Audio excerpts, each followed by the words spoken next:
我也是有时宠一宠自己，去做那个指甲的 manicure 啦。我保养这个手也有几年了啦，每天都有起来擦一点lotion啦。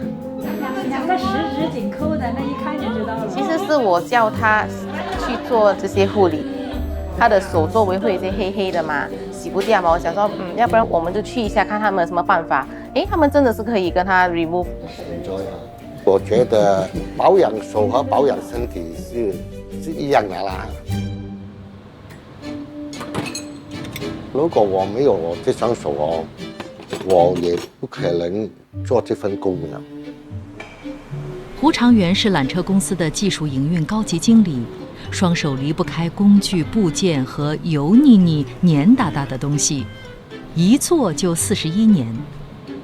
他63岁，跟家人说以后退休要帮忙照顾孙子，他们半信半疑。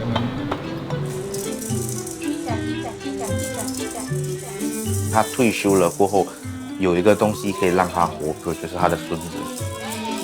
他说他要顾一整天啦，可是他通常顾到半天，他就在客厅睡着了。不是他想象中的，就是顾很容易的。我来做工了，我的心情好像关心我的孩子这样。如果我做早班，我会等到晚上打个电话给我的工程师啊，问他现在缆车运作怎样，有没有问题。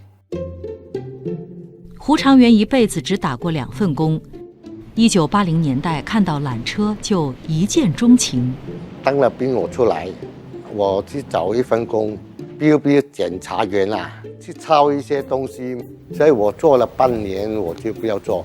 我看了缆车在空中啦，我觉得这个工一定适合我，因为我喜欢挑战。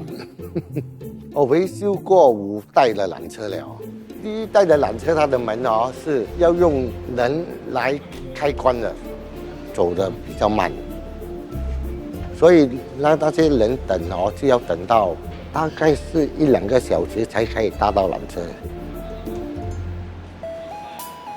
不过，第1代缆车在1979年美国警匪连续剧《夏威夷探案》中亮相，带动了一些国际知名度。第2代缆车能以6种语言为乘客介绍沿途风景。第3代缆车的其中6部使用玻璃底舱，可一览脚下的风景。第4代以黑色外衣增添酷炫，白天有防护紫外线的功能，晚上又能亮灯。至于第5代的新缆车天眼，未来感十足，像是要飞向星际了。每一天都有东西要维护，不要说缆车，我说它缆车的系统就好。缆车的系统我们有电 mechanical， 我们又有 hydraulic system， 最少1个星期我们要做3晚来保养这个系统。现在我们是要去换一个很大的轮子，我们要拉那个绳子上来，拆那个轮子出来，然后掉下来这个maintenance cabin。这个maintenance cabin有一个新的轮子，我们又拿那个轮子放上去。老一辈的人说，他们是靠经验，他们的经验就是 SOP 了。他们说1个人做工就可以了。我有改变1-2样东西啦，每样东西都要有body system。第2，去了外面，我不管你的经验是多么好，你一定要戴头盔 safety harness， 这个是很重要的。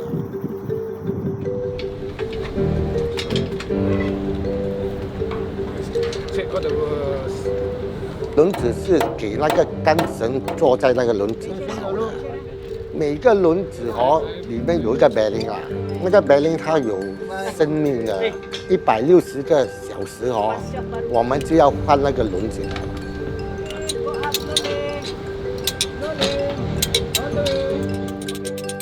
我们的缆车如果发生什么故障啦，那些人在里面他在缆车停1分钟啦，他的感觉好像是几个钟头了。来，搬啦。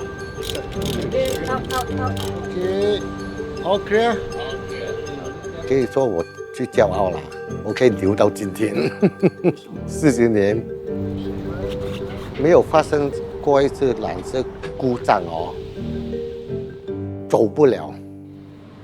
对于该如何保持零故障的记录，胡长远有想法。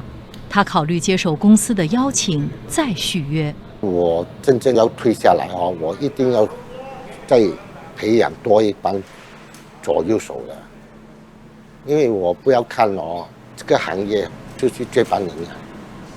那这个5年对我来说哦也是很重要啊。丈夫对缆车的热情，妻子刘淑珍从始至终看得清清楚楚。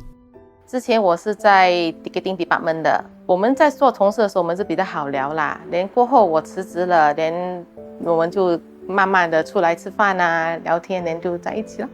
我结婚的时候是30岁，他那个时候应该有44岁吧。他是一个 full of responsibilities 的一个人，就是说，如果他要把事情做好，他一定会做得很好。至于作为我的老公方面，他有些时候是不会很细心啦，不过他很热爱他的工作。他为这个家付出那么多，也希望他可以开始注重他的身体比较多一点。就工作归工作，如果一点不舒服就看医生嘛。然后吃一点就是他该吃的药，尤其是不要忘记吃他的高血压的药，我就很感激他。